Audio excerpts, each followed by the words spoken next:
কোন একটা বিজনেস আইডিয়াকে কিভাবে আসলে সাকসেসফুল করা যায় এর জন্য আসলে দুইটা জিনিস আপনার অবশ্যই মাথায় রাখতে হবে।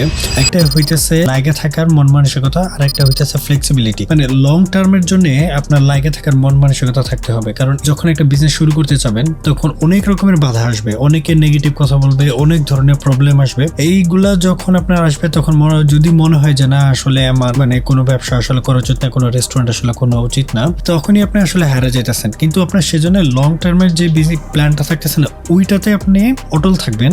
কিন্তু ছোট ছোট যে ব্যাপারগুলো ডিসিশন মেক করা লাগতেছে এইগুলোতে ফ্লেক্সিবল হইতে হয়। সাপোজ ধরেন যে আপনি চিন্তা করতেছেন আপনি একজন হেড শেফ হায়ার করবেন, যাকে কিনা 40,000 50,000 টাকা তার বেতন দিবেন, কিন্তু আপনার যেহেতু বাজেট নেই, আপনি ফ্লেক্সিবিলিটিতে যাওয়া লাগতেছে, কম স্কিলফুল একজন শেফ আপনার নেওয়া লাগতেছে। এই যে মানে ফ্লেক্সিবিলিটিটা মানে কোনো এক কারণে হয়তো আপনার কাজ করা লাগছে রেস্টুরেন্টে 15 থেকে 20 ঘন্টাও হইতে পারে কোনো একদিন। মানে এই যে মানে ডে টু ডে তে ফ্লেক্সিবিলিটিটা থাকাটা এটা খুবই ইম্পর্টেন্ট। কিন্তু লং টার্মের যে ব্যাপারটা থাকতেছে ওইটাতে কখনো ছাড় দিবেন না, তাহলেই আপনি ফেল করবেন।